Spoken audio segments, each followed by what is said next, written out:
देखो सबसे पहले तो सॉफ्टवेयर डाउनलोड होगा। सॉफ्टवेयर डाउनलोड करने के बाद जो है हमारे पास ये वर्ड का डॉक्यूमेंट है।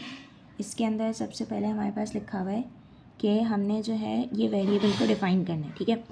तो यहाँ पे देखो वेरिएबल व्यू में हम जाएंगे। वेरिएबल व्यू में जाने के बाद इस नेम पे हम लिखेंगे यहाँ पे आईडी।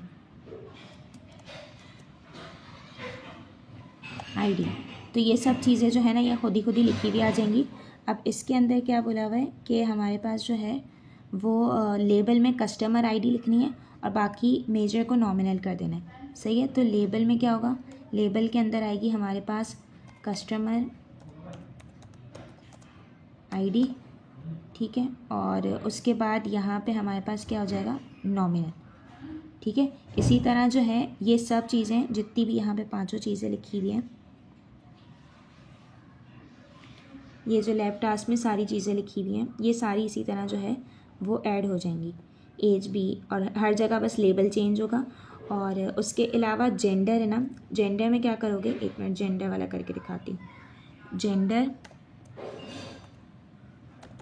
उसके बाद यहाँ पे ये पूरा खुद ही आ जाएगा। उसके बाद जो है यहाँ पे लेबल में नहीं, यहाँ पे वैल्यूज़ में, लेबल में क्या लिखोगी, कस्टमर जेंडर, जो उधर लेबल वर्ड डॉक्यूमेंट में मेंशन है वही, ठीक है। उसके बाद वैल्यूज़ में जाओगी। वैल्यूज़ में जो 3 डॉट है ना, ये 3 डॉट को मैंने दबाया, ये हो गया। उसके बाद इस वैल्यू में यहाँ पे प्लस का साइन आ रहा है, यहाँ दबाओगी, 1 लिखोगी। 1 पे हमने यहाँ पे लिख दिया मेल। उसके बाद यहाँ पे प्लस दबाया, 2 पे लिखा फीमेल, ठीक है। हमारा यहाँ पे जो है वो ओके हो गया। तो यहाँ पे देखो, यहाँ पे लिखा हुआ आ गया कि 1 पे मेल है और 2 पे फीमेल है, सही है। इसी तरह ये जो है यहाँ पे हमारे पास ये पाँचों इस तरीके, 4 है ना, 4 उस तरह। अब ये यहाँ पे मैंने सिर्फ आईडी और जेंडर का बनाया, तो यहाँ पे एज और मंथली स्पेंडिंग का इस तरीके से बन जाएगा, ठीक है। उसके बाद ये फर्स्ट टास्क कंप्लीट हो गया। उसके बाद हमने क्या करना है, हमने ये तो हमारा क्या काम हो गया, वेरिएबल व्यू का काम हो गया। अब ये जो काम है ना, ये पूरा जो काम है, ये काम जो हमने, ये जो डेटा व्यू है ना, यहाँ पे जाके करना है, ठीक है। अब हम डेटा व्यू में आ गए, तो देखो इसके ऊपर पहले से ही लिखा हुआ है। अब एक काम करती हूँ, इसको मैं क्या करती हूँ, यहाँ मैंने कुछ भी नहीं लिखा हुआ ना, तो इस वजह से ये आ रहा है, तो इसको मैं लिख देती हूँ एज, ठीक है। ये पूरा हो गया। अब हम जाएंगे डेटा व्यू में।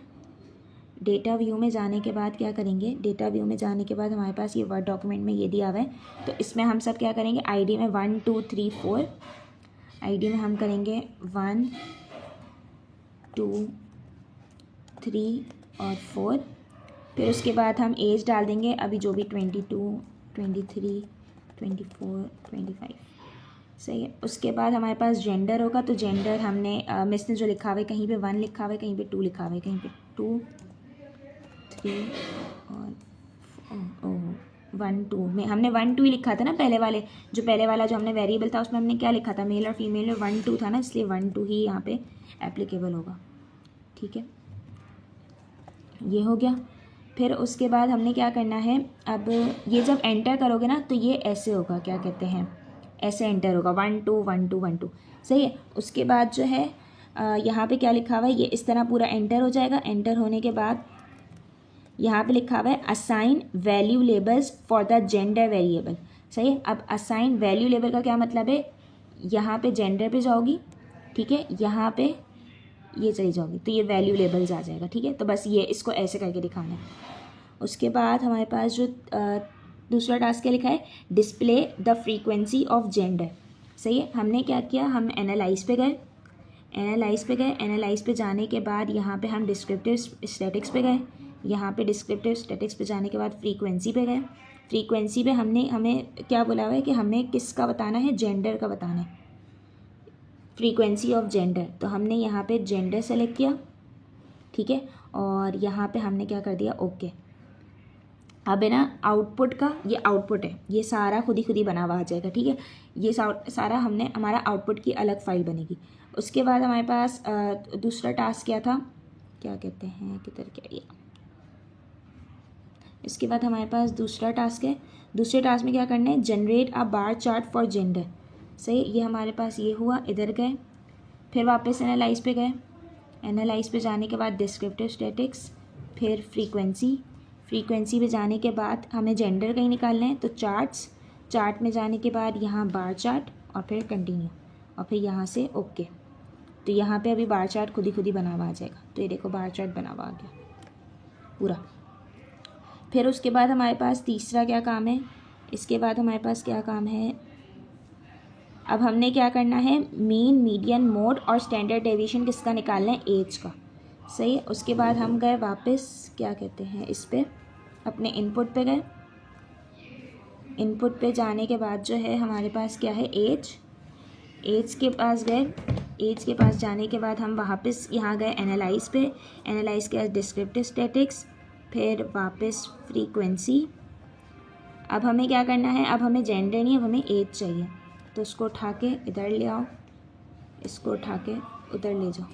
सही है। उसके बाद हमने क्या करना है, स्टैटिक्स पे गए, यहाँ पे मीन, मीडियन और स्टैंडर्ड डेविएशन ये करके कंटिन्यू कर दिया और उसके बाद यहाँ पे ओके कर दिया। तो अब आउटपुट में क्या हो गया, मीन, मीडियन, मोड निकल गया। यहाँ पे देखो लिखा हुआ आएगा मीन, मीडियन, मोड, ये रहा मीन, मीडियन और स्टैंडर्ड डेविएशन, ये हो गया। उसके बाद क्या करना है, अब चौथा टास्क है हिस्टोग्राम बनाना है। तो वापस हम जाएंगे इनपुट पे, ये हमारा इनपुट है। अब हमने क्या करना है, इसी एज का हमने हिस्टोग्राम बनाना है। वापस एनालाइज, डिस्क्रिप्टिव स्टैटिक्स और फिर उसके बाद क्या कहते हैं फ्रीक्वेंसी, फ्रीक्वेंसी के बाद स्टैटिक्स, स्टैटिक्स में जाने नहीं, स्टैटिक्स में नहीं, चार्ट बनाना है, हिस्टोग्राम। चार्ट पे जाएंगे, चार्ट पे जाने के बाद हिस्टोग्राम, तो कंटिन्यू हो जाएगा। तो ये ओके। तो अब यहाँ पे इसका हिस्टोग्राम बन गया। बस इसका यही टास्क है। अब आउटपुट की फ़ाइल अलग है, इनपुट की फ़ाइल अलग है। सही है। तो उसके बाद क्या करोगे, यहाँ पे गए, ये इनपुट की फ़ाइल है, यहाँ पे हमने सारा काम डाला है। तो यहाँ पे फाइल करोगे, यहाँ पे सेव एज़ करने के बाद जो है यहाँ पे फ़ाइल का नेम डाल के इनपुट लिख के और फिर जो है वो सेव कर देना। सही है। इसी तरह जो है फिर आउटपुट को भी ऐसे ही सेव कर दोगे।